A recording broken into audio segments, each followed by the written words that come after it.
Give me just a moment to turn on my live stream for school as well. If you haven't already joined me and the other flutarians on school, like school with a K, that's the best place to keep track of what's happening in the group. So the calendar, I've been troubleshooting to make sure that I can get the best sound on these streams, and as well as send it to send my video to school. So just taking a few seconds to refresh and reset. I'm gonna move this up here, and then we'll get started. So I guess this will be good enough.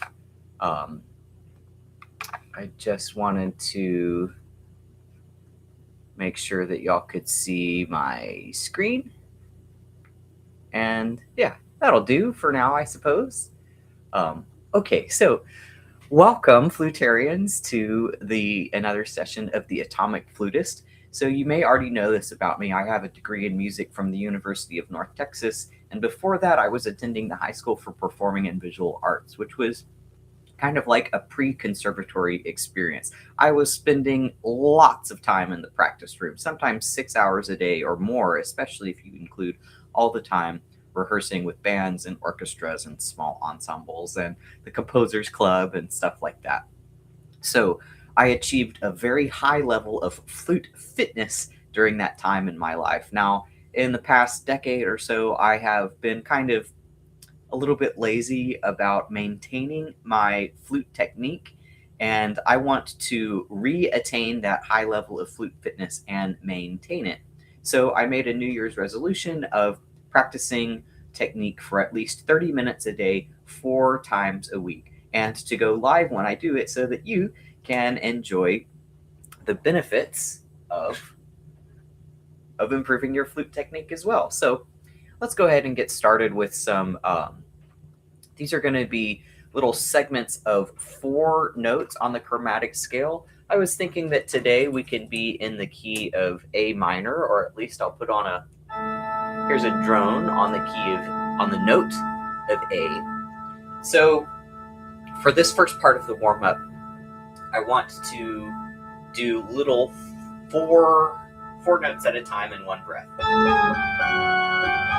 So we'll start on the A, go down to the F sharp, and then go back to A. So do this without vibrato, and go through it as many times as you can while you still have the breath, and we'll go down by a half step. This is to warm up the fingers as well as the breath and the flute.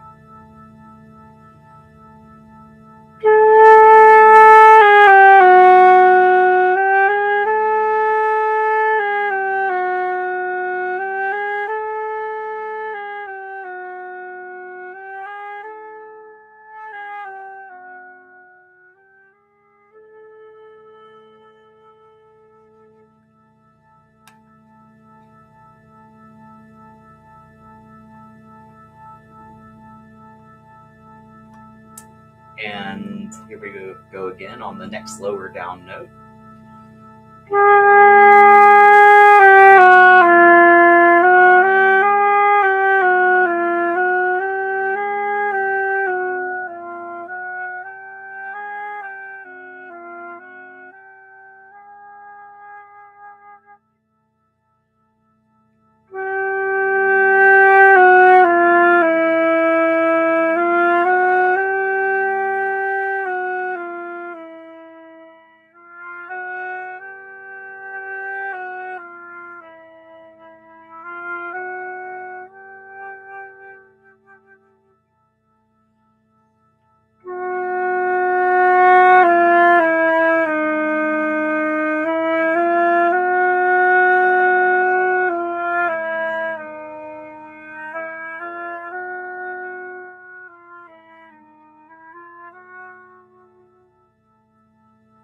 We're trying to stretch our way down into that lowest note on the flute.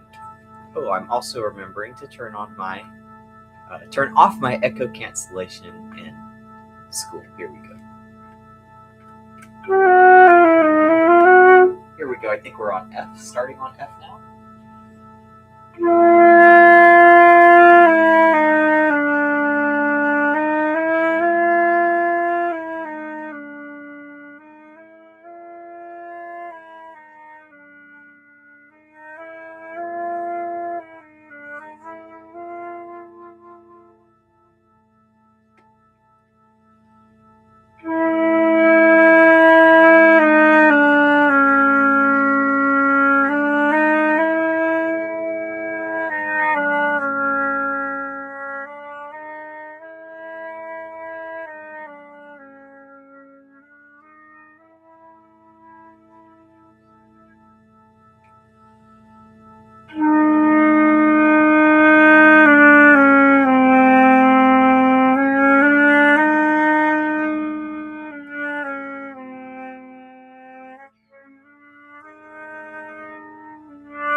Now let's just take a few seconds to refresh our memory, refresh our fingers on how does the A minor scale go. So A minor and C major are basically the same scale but on a different starting note. So no sharps, no flats.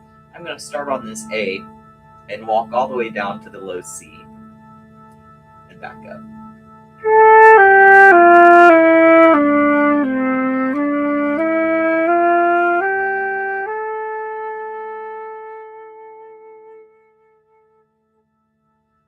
Let's try that slowly, where we're ending our breath on the low C, then we take a breath and come back up to the A.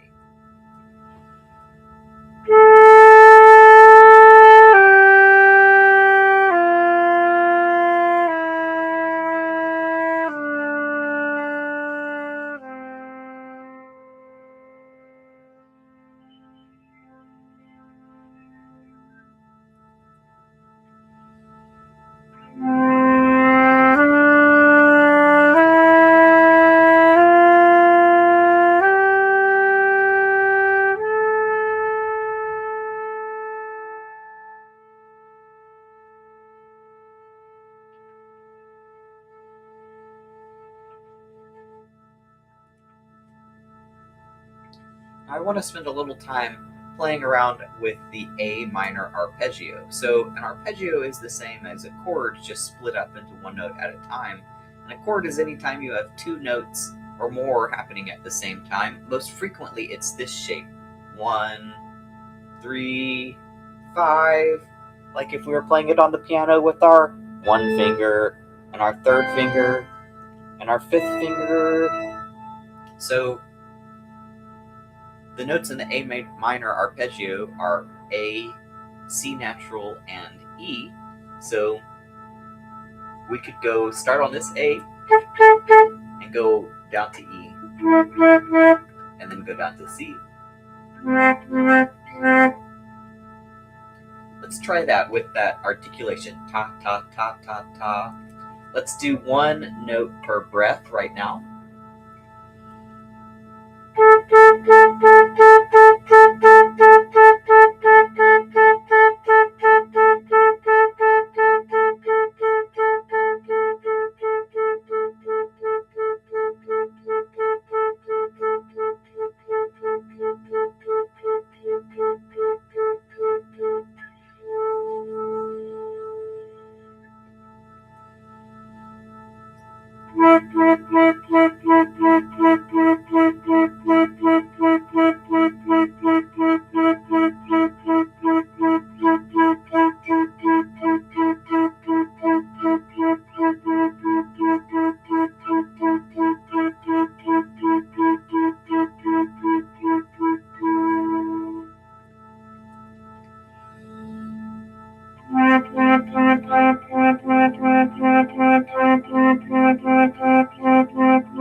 go back up.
Now let's go up.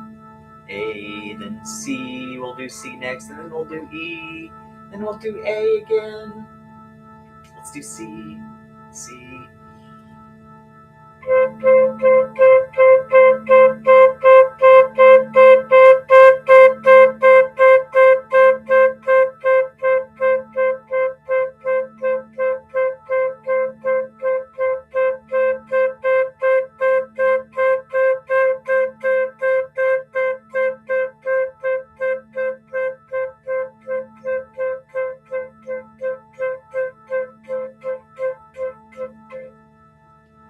Noticed myself do a crescendo, a decrescendo, and another crescendo there. So let's be a little bit more intentional about our volume. Let's do this like we start quietly, we get loud in the middle, and then we get quiet at the end again.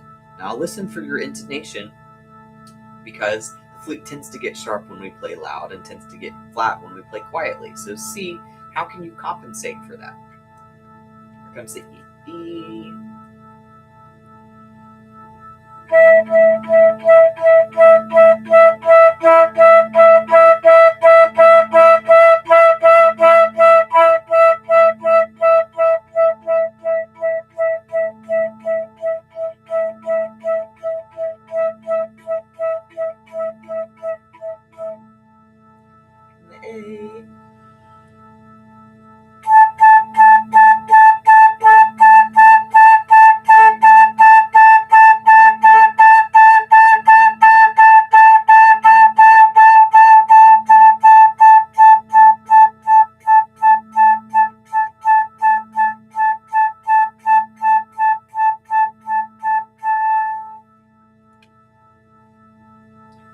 I'm noticing my cheeks puffing out in the camera, so I try and keep my cheeks loose so that the air can kind of go in there a little bit.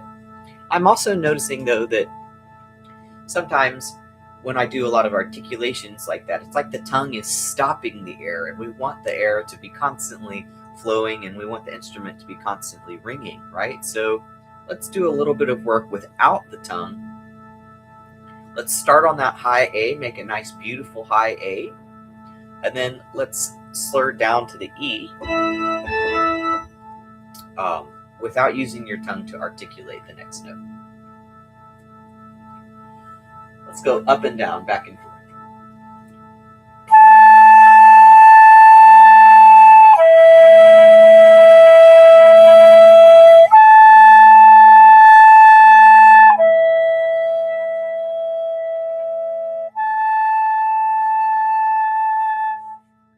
Now let's go E to C.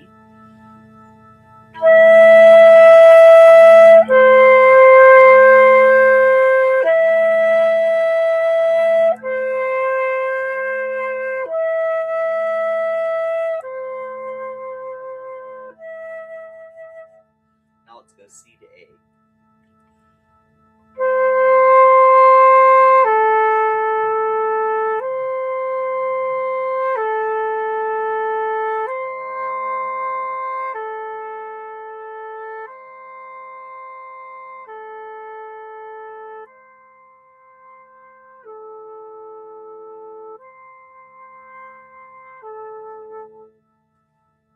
Listen for your fingers. Are they moving at the same time, down or up.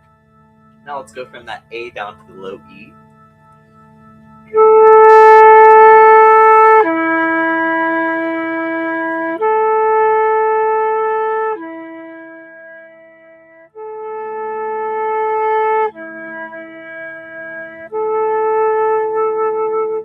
And E to C. E to C.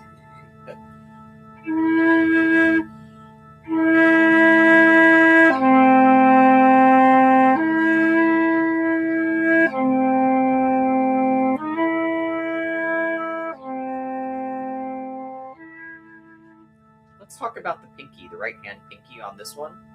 So to play the low E, normally we want this finger down as like a resting spot, the right pinky. But notice that if we lift it, not much happens. We can also rest our pinky on where we would, those two notes on the bottom where we would play the low C. Still sounds like a low E, but it's a little bit, the tone's a little bit thinner, not as rich. So when you go back and forth between the low C and the low E, you could just wiggle your right ring finger.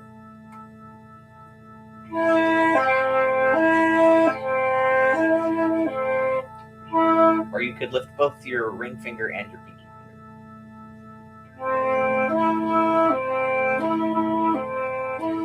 Or you could try with the traditional fingering.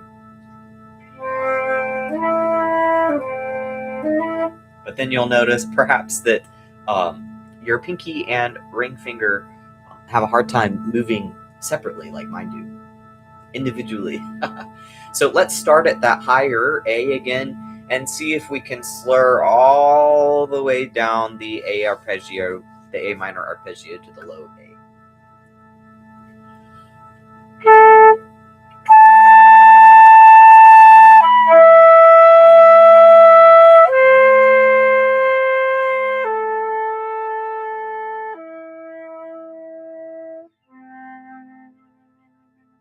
Let's do that 2 more times.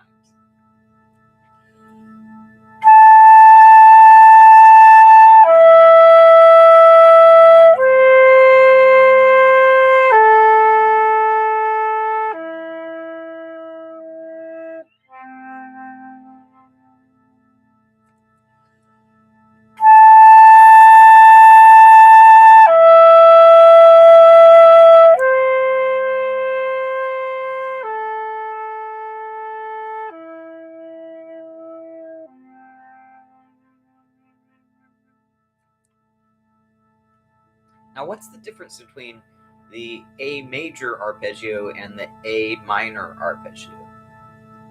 It's the difference between a C natural for the minor and a C sharp for the major. So let's just play a C natural, tune it to this A, and then go up by a half step to the C sharp, which is a notoriously out of tune note on the flute, and play it as a long tone and see if you can find the feeling of a major third and center yourself in it.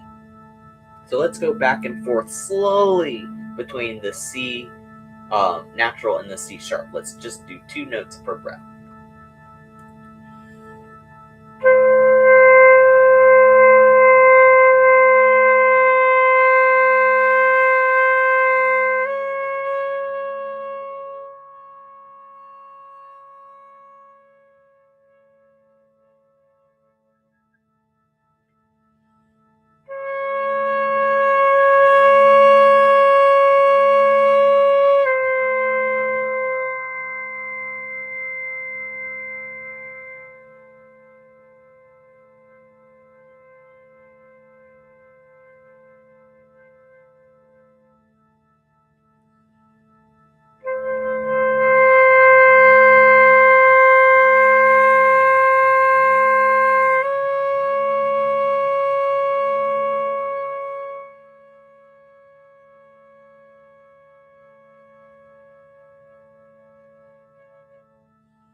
Now let's build the A major arpeggio, starting with just the A and the C sharp. Then we'll do A, C sharp, E.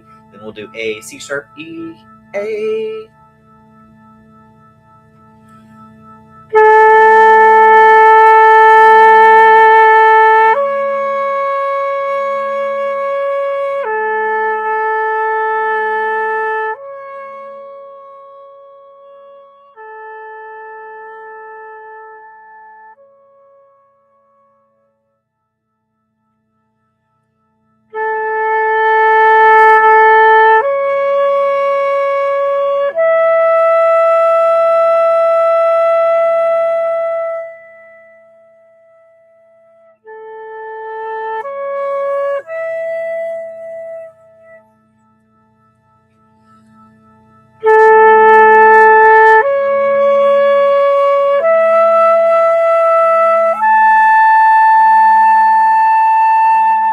Try that again from the bottom.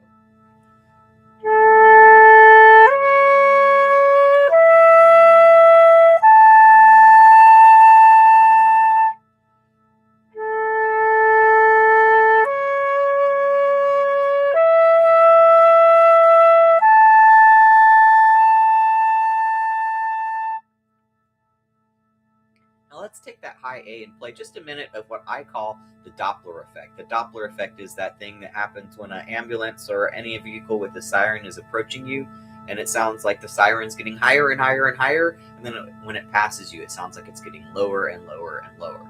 So this is a practice in bending the pitch on the flute as much as possible, something that we normally won't want to do unless it's maybe a stylistic choice for a jazzy feeling, but it trains us to adjust our intonation when we're sitting next to someone else or playing in a context where we have to tune to someone else. We're not always going to be,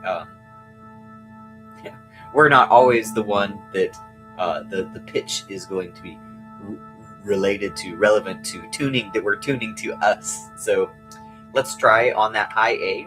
Bend it as high as you can, back and forth like a siren, and then at some point, bend it as low as you can. Maybe when you're halfway through your air tank, we want it to sound like some sirens.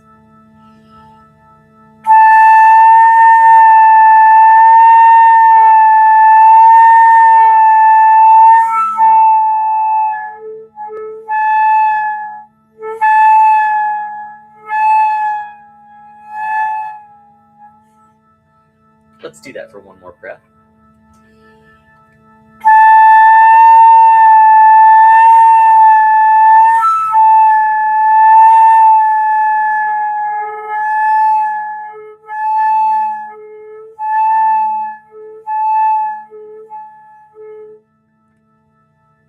You'll notice that sometimes I'm popping up into the higher octave and popping down into the lower octave. This is a good exercise for helping us and our embouchure learn what needs to change for the lower octave to come out, or what needs to change for the higher octave to come out. It's also kind of like practice for vibrato, because vibrato is little changes in pitch, wouldn't you say? So let's take a minute or two and practice vibrato on that high A. Let's do one breath that's kind of like what we just did, that's as wide of vibrato as you can possibly make. Let's do wide or tall and slow.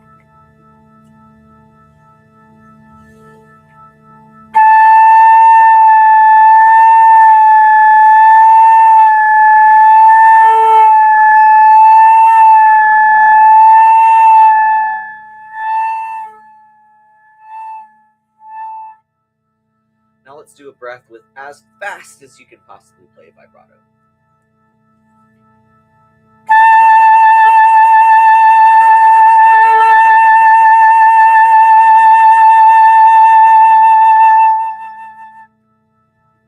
Now let's do a breath where we start slow and then end as fast as possible.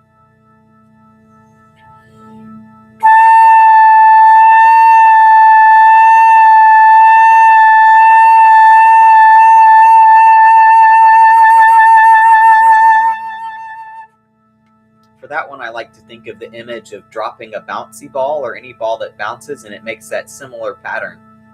big bounce, medium bounce, smaller bounce, until it's really small bounces. So let's take that and flip it around and start really fast vibrato and then end with the slowest vibrato.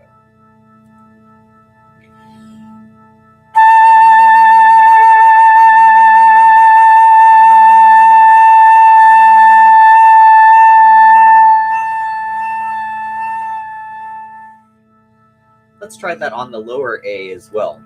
Let's start slow and go fast, and then take a breath, and then start fast and go slow with our vibrato.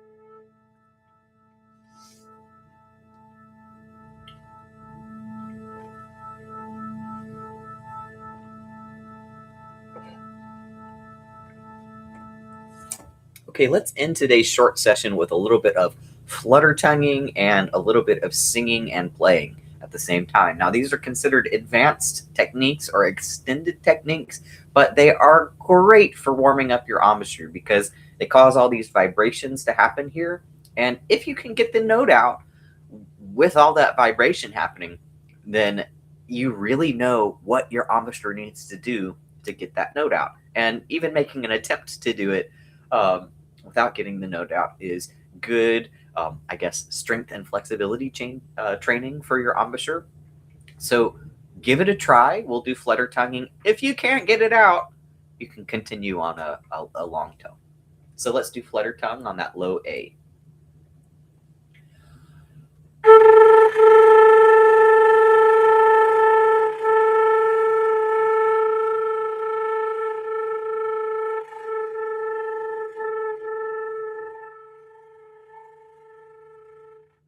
Again.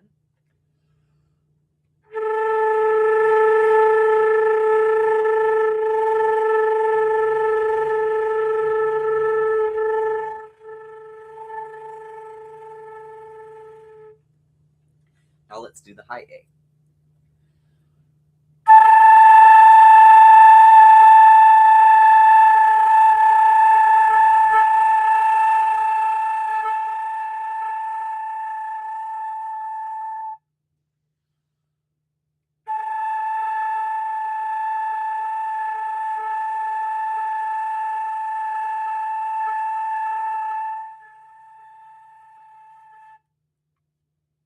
Now let's go back down to the low A and see if we can sing the A at the same time. So I have discovered with this technique that it's easier to start the flute sound first and then bring in the voice later. So here's a slow motion version of that.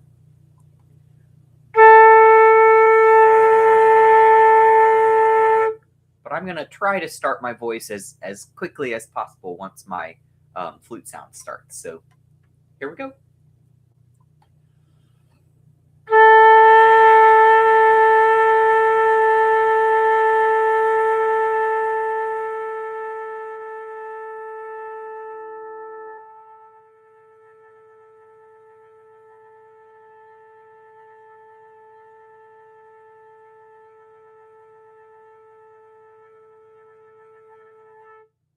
Let's try one of those on the higher A.